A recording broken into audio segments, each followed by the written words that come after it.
तो आइए सभी बच्चों को नमस्कार। सभी लोगों का आपके अपने YouTube channel NCERT math success classes पर स्वागत है। तो देखिए बच्चों, हम लोग अवकलज के अनुप्रयोग चैप्टर 6 और बच्चों NCERT मैथ भाग 1 की विविध एक्सरसाइज को विधिवत तरीके से करने का प्रयास कर रहे हैं, जिसके क्रम में सभी वीडियो हमने अपलोड किए हुए हैं। और बच्चों, एक क्रम से आप सभी वीडियो देखें हमारे चैनल से। और बच्चों, इसी वीडियो की डिस्क्रिप्शन बॉक्स में लिंक ओपन करके आप क्रम वाइज देखिए, तो आपको ये अवकलज के अनुप्रयोग चैप्टर बिल्कुल सही तरीके से और साधारण भाषा में हमने वहाँ समझाने का प्रयास किया है और आपके समझ में निश्चित रूप से आ जाएगा।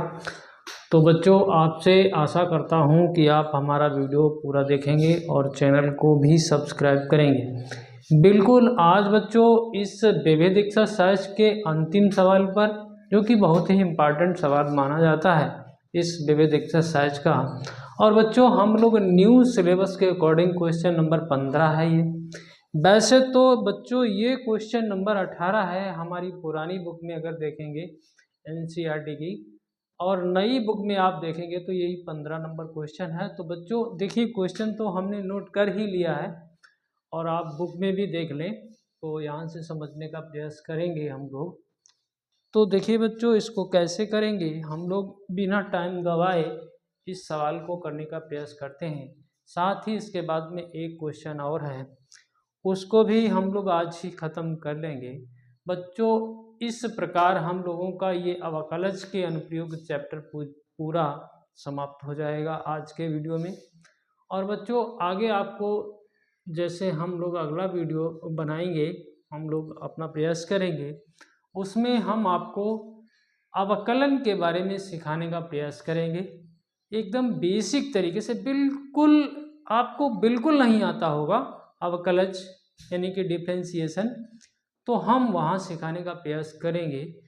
तो वैसे तो हमारा चैप्टर सांतत्य एवं अवकलनीयता पूरा अपलोड हो रखा है, फिर भी हम आपको बिल्कुल बेसिक तरीके से अवकलन करना सिखाएंगे। और ज़रूर बच्चों आगे वाली वीडियो को हमारे ज़रूर देखिएगा, तो आपके निश्चित रूप से आपको अवकलन करना आ जाएगा। तो देखिए बच्चों, पहले तो क्वेश्चन को पढ़ना बहुत ज़रूरी है, समझना बहुत ज़रूरी है, क्योंकि जब तक हम लोग इस क्वेश्चन को ही नहीं समझ पाएंगे तो फिर करेंगे क्या। तो देखते हैं। तो बच्चों देखिए, लिखा गया है, सिद्ध कीजिए कि अर्ध शीर्ष कोण अल्फा और ऊंचाई h के लंबवृत्तीय शंकु के अंतर्गत अधिकतम आयतन के बेलन की ऊंचाई। मतलब कुछ समझ में आया होगा आपके।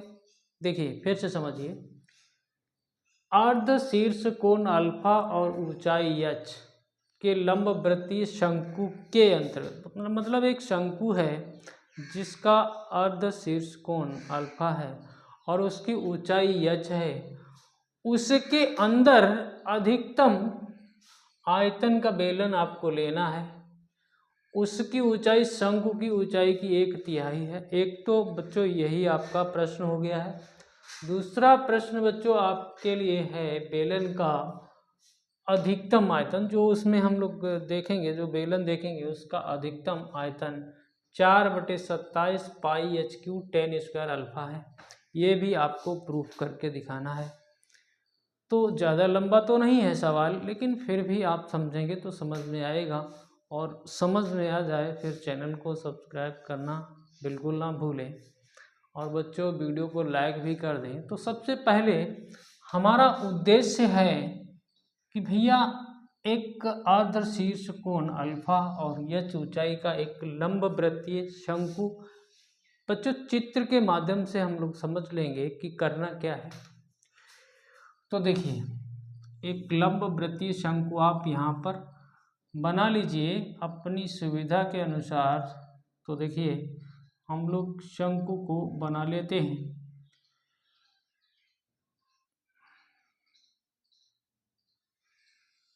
ठीक है बच्चों, हमने अपना शंकु यहाँ ले लिया है। और बच्चों इसमें देखिए, इसमें भी त्रिज्या होती है, शंकु में भी, तो देखिए ये हमने शंकु का व्यास ले लिया है और यहाँ से इसकी ये ऊंचाई ले लेते हैं। ठीक है, इतना तो समझ में आ ही गया होगा। थोड़ा आपको तिरछा लग रहा होगा चित्र, नहीं फिर भी आप समझदार हैं। तो इसी के अंतर्गत आपको एक बेलन भी बना देना है। देखिए चित्र जरूरी नहीं अच्छा हो जाए, ठीक है, तो एकदम समझने के लिए काफ़ी है। तो हम लोगों ने इस बेलन को ले लिया है। ठीक है, अब ये बेलन है हमारा, तो इधर से थोड़ा चौड़ा हो गया है, फिर भी आप समझ लेंगे। ये देखिए सही है, चलिए कोई बात नहीं, हमें तो समझना है केवल। और बच्चों बेलन में भी त्रिज्या होती है और शंकु में भी त्रिज्या होती है। ठीक है, तो अब आपको जो दिया है वही कांस्टेंट रहता है सवाल में, हर सवाल में देखिए जो दिया रहता है वो कांस्टेंट रहता है। ठीक है, अच्छा नहीं लग रहा है तो थोड़ा और सही कर लीजिए।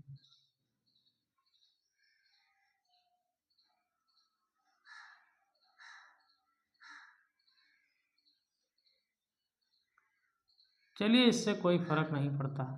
ठीक है, तो देखिए बच्चों हमारे पास इस शंकु की ऊंचाई h है, यानी कि अगर हम इसको a कहें, ठीक है, यहाँ b कह दें, यहाँ c कह दें, कोई दिक्कत नहीं। देखिए नंबर तो लेना पड़ेगा। यहाँ पर इसको p कह दें, इसको q कह दें, इसको r कह सकते हैं। ठीक है, ये भी पॉइंट है, इस पॉइंट को आप s कह सकते हैं। ठीक है, समझ गए ना? ठीक है, और बच्चों ये जो ये वाला है ये पॉइंट हम O मान रहे हैं, इस पॉइंट को हमने अपनी सुविधा के अनुसार O' ले लिया है। ठीक है, तो देखिए बच्चों चित्र तो आपको अब देखिए ये जो आपकी शंकु की ऊंचाई है ये पूरी वाली ये h दे रखी है। कितना दे रखा है? h दे रखा है, h। ठीक है, यानी कि यहाँ से यहाँ तक, नीचे से नीचे, यानी कि कह सकते हैं OA या AO बराबर h। ठीक है, देख रहे हैं ना आप? देख रहे हैं। तो बच्चों अब आपको करना क्या है, देखिए अभी एक बात और बाकी है। जैसे हम लोग कहें कि इस अर्धशीर्ष कोण को अल्फा, क्योंकि आपने देखा है यहाँ दिया गया है सवाल में अल्फा है ये। ठीक है, इधर वाला भी अल्फा है, ये भी कोई दिक्कत वाली बात नहीं। तो बच्चों अब हम लोग इसके बारे में थोड़ा सा लिखेंगे। और बच्चों यहाँ पर जैसे इसकी पूरे शंकु की त्रिज्या को आप r मान सकते हैं। ठीक है, r मान सकते हैं। और बच्चों जब आपने शंकु की त्रिज्या को r मान लिया है तो बेलन की त्रिज्या भी तो है, उसको r नहीं मानना है आपको, उसको हम लोग सुविधा की दृष्टि से x मान रहे हैं। ठीक है, समझ रहे हैं ना? समझ रहे हैं। तो ये सब मानने का काम तो आप स्वयं कर सकते हैं, यहाँ कोई दिक्कत नहीं। तो हम लोग यहाँ सॉल्यूशन करते हैं बच्चों, हल करते हैं। ठीक है, तो चूंकि हमें दिया है, क्या दिया है? देखिए जो दिया है शंकु का अर्धशीर्ष कोण, यानी कि हम लोग कह सकते हैं कोण PA O' बराबर अल्फा है। ठीक है, और बच्चों शंकु की ऊंचाई, शंकु की ऊंचाई AO बराबर h ये दे रखा है। ठीक है, और बच्चों हम लोगों ने यहाँ माना है बेलन की त्रिज्या कौन सी है यही समझ लीजिए, Q O' बराबर हम लोगों ने यहाँ पर ये एक्स मान लिया था, ठीक है, ये एक्स मान लिया है। चलिए इधर मान लीजिए, या फिर ऐसा कह सकते हैं पी ओ डैश बराबर एक्स, कहीं से भी आपको केवल समझना है, ठीक है। ये हम लोगों ने मान लिया है। तो बच्चों हमें इस बेलन के आयतन को महत्तम करना है, ये हमें देखिए दिया है सवाल में। तो देखिए ये तो बेलन का आयतन, क्या अंतर्गत अधिकतम आयतन के बेलन की ऊंचाई, तो आप समझिए यहाँ पर बेलन का आयतन, आप देखिए v बराबर होता क्या है, वैसे तो आपने बेलन के आयतन का सूत्र पढ़ा होगा, पाई आर स्क्वायर एच होता है। लेकिन भैया यहाँ पर देखिए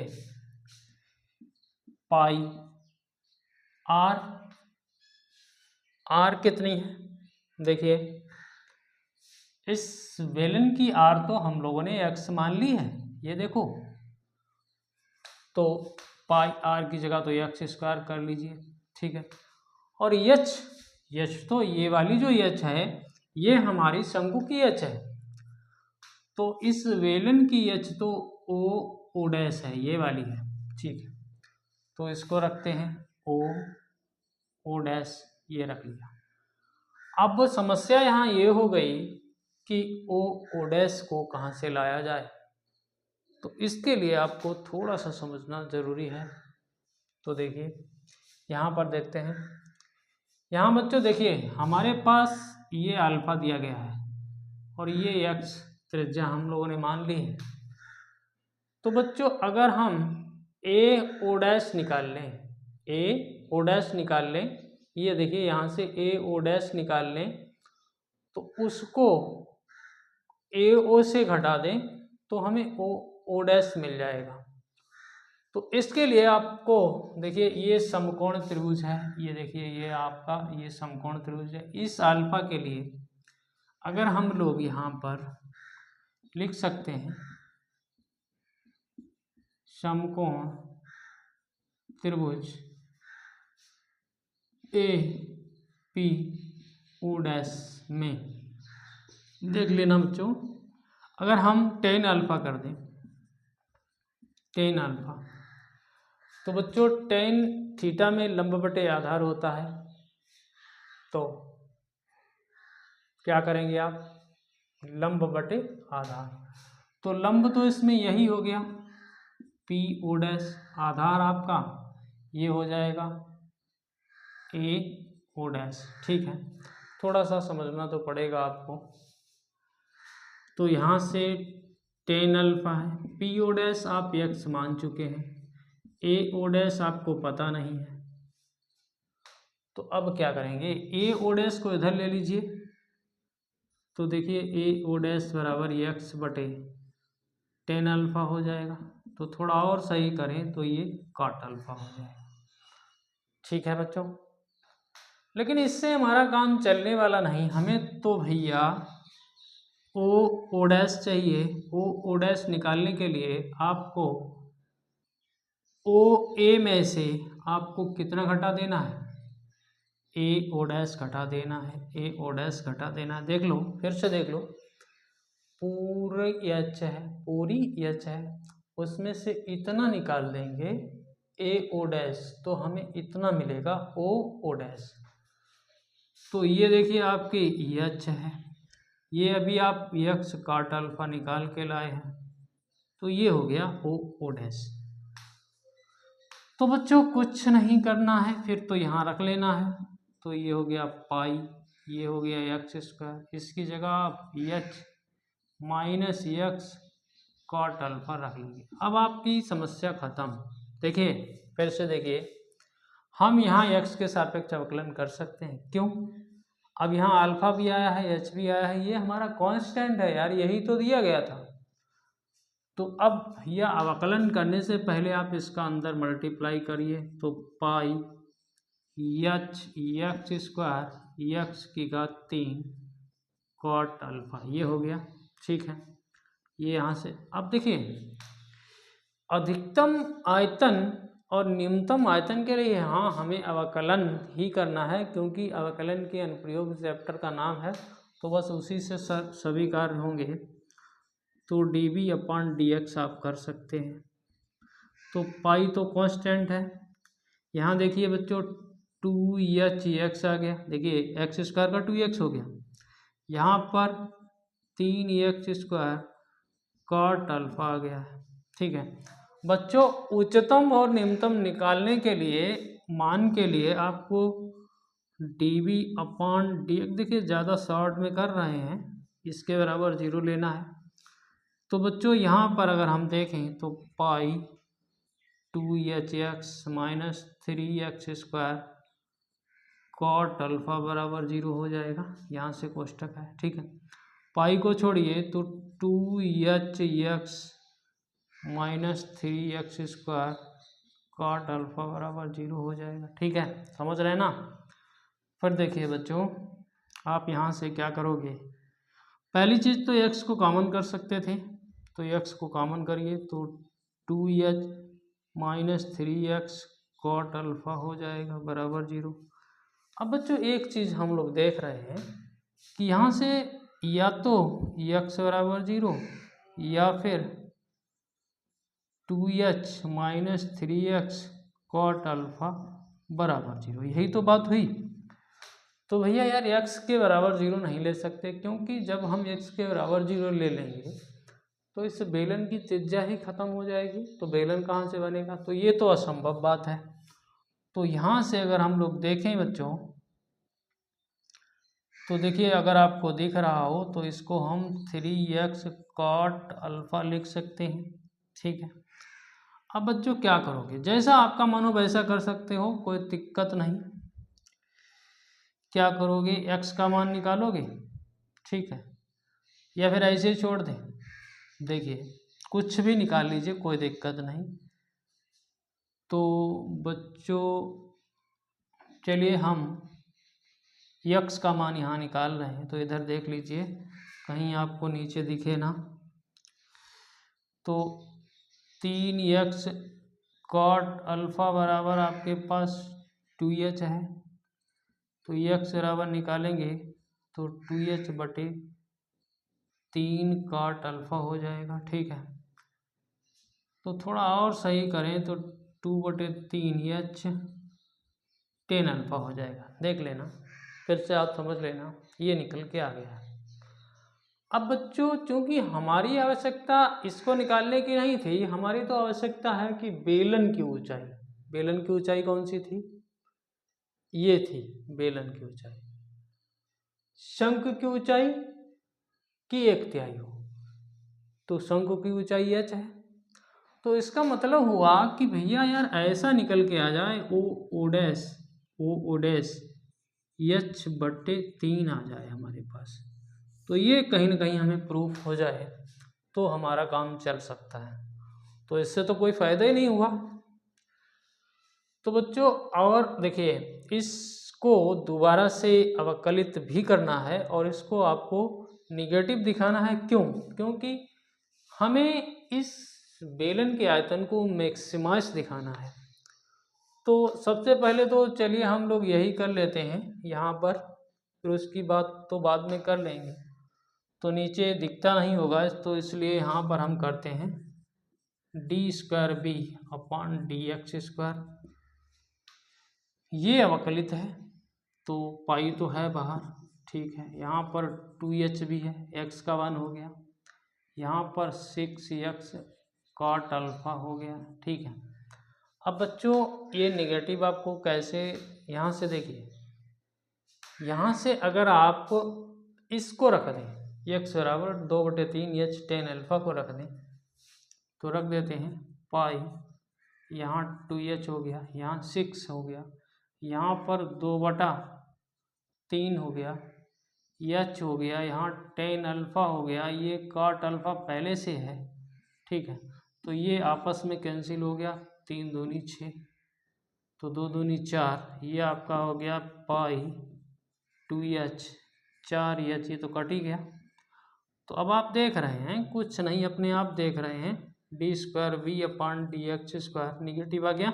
ठीक है, अगर हम लोग इसको थोड़ा सही करें, ठीक है, तो यहाँ से माइनस का 2h बचेगा, तो माइनस का 2h पाई हो गया, जो कि ये निगेटिव है। इसका मतलब जो हम b लेके चले थे वो हमारा उच्चतम है, उच्चतम है। ठीक है, इतना तो आपने कर लिया, लेकिन अभी तक हम लोग अपने उद्देश्य को हासिल नहीं कर पाए हैं, यानी कि ना तो हमने h/3 दिखा पाया और ना ही हम लोगों ने ये आयतन निकाल के दिखा पाया। तो देखिए बच्चों, ये तो आप नोट कर लेना और हम इसको मिटा के फिर आपको समझाने का प्रयास करते हैं। तो ये आप लिख लेना, यहाँ देखिए, इसको हम इधर से, इसकी ज़रूरत पड़ेगी तो इधर से हम मिटा लेते हैं। चलिए ठीक है, इसको भी थोड़ा साफ कर लेते हैं यहाँ पर। चलिए इसको भी थोड़ा सा, ठीक है, इतना यहाँ से दिखने में सही लगेगा।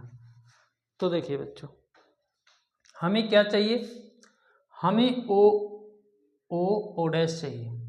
तो ठीक है, हम ऐसा कर लेते हैं, यहाँ पर x का मान रख देते हैं।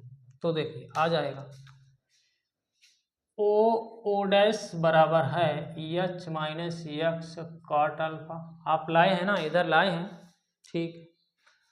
तो ये हो जाएगा एच, एक्स की जगह क्या रखोगे 2/3, फिर क्या है एच है, एक्स की जगह रख रहे हैं ये वाला मान। तो बच्चों tan alpha into cot alpha, तो पहले ये आपस में ख़त्म हो गया, 3 इधर ले जाएंगे तो 3h माइनस 2h/3 हो जाएगा ओ डैश। तो अब क्या बचा, ये h/3 ही तो बचा, और हम लोग यही चाह रहे थे h/3 लाना, क्योंकि ये आपकी बेलन की ऊंचाई है और ये शंकु की ऊंचाई का तिहाई हो गया। ठीक है, तो ये प्रूफ हो गया। अब आपको इसका आयतन निकाल के दिखाना, यानी कि ये वाला स्टेप भी बाकी है अभी, तो इसको भी देख लेते हैं। ये आप नोट करते रहना, यहीं पर देखेंगे हम। देखिए बच्चों, आप क्या करेंगे, आप क्या करेंगे, क्या करेंगे,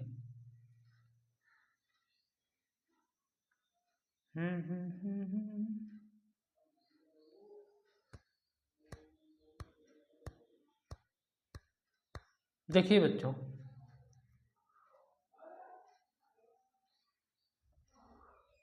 ऐसा कर लेते हैं,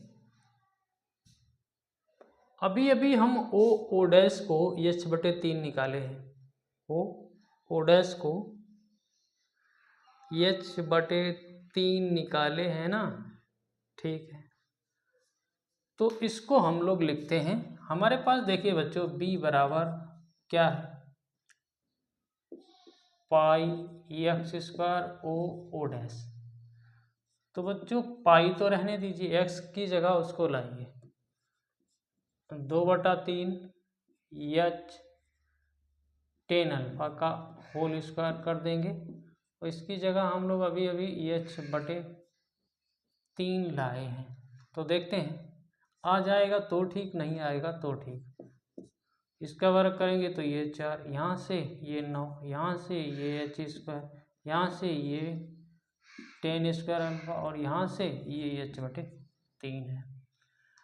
तो देखिए बच्चों, नीचे 9×27 हो रहा है, ऊपर 4 है, 4/27, ठीक है। पाई भी है तो पाई लिख लो, h into H square into h³ हो गया, और ये क्या बचा है 10 स्क्वायर अल्फा, ये आपका v आ गया है। देखिए कोई समस्या हुई अगर हो आपको तो हमें कमेंट में बताएं, और एक सवाल बचा हुआ है केवल और केवल इस एक्सरसाइज में, तो उसको भी हम लोग अभी करने का प्रयास करते हैं। तो ये अपना क्वेश्चन हो गया, बहुत ही मस्त क्वेश्चन है, इम्पॉर्टेंट है। थोड़ा सा आपको दिक्कत हुई होगी यहाँ पर, लेकिन नहीं समझा होगा तो नहीं दिक्कत होगी। तो अब देखिए बच्चों अगला क्वेश्चन यानी क्वेश्चन नंबर 16,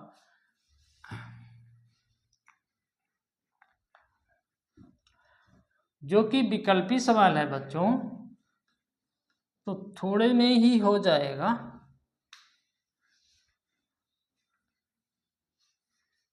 और हम उसको लिखेंगे भी नहीं। 16 नंबर है, हम आपको बुक में पढ़ के दिखाते हैं।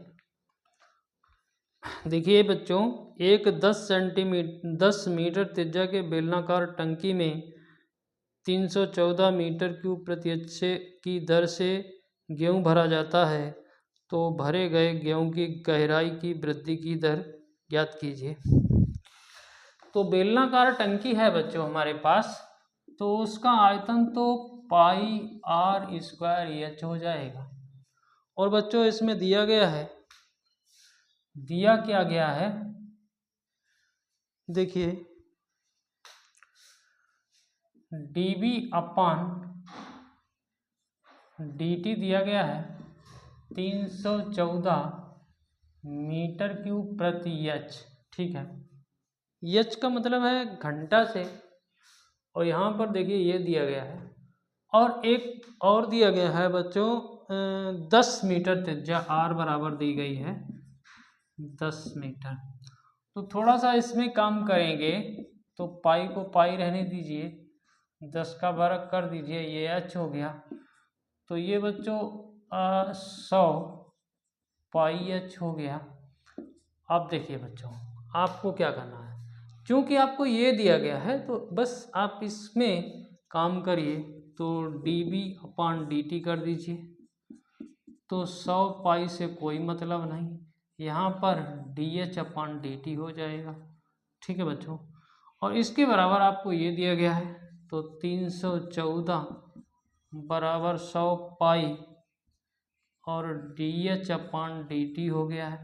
हमें तो dH अपान dt चाहिए, तो dH अपान dt बराबर बच्चों 314 बटे 100 पाई हो गया है। देखिए सुविधा की दृष्टि से 314 100 और पाई का मान 3.14 रखिए, 2 बिंदु से पॉइंट हटेगा, यानी कि ये इससे ख़त्म हो जाएगा, तो 1 आ गया है। और बच्चों एक कैसा आ गया है, एच मीटर है, समय घंटा में है, तो ये हो गया। अब इसमें ए विकल्प सही है, ए विकल्प सही है। इस प्रकार से बच्चों हम लोगों ने अवकलन के अनुप्रयोग चैप्टर को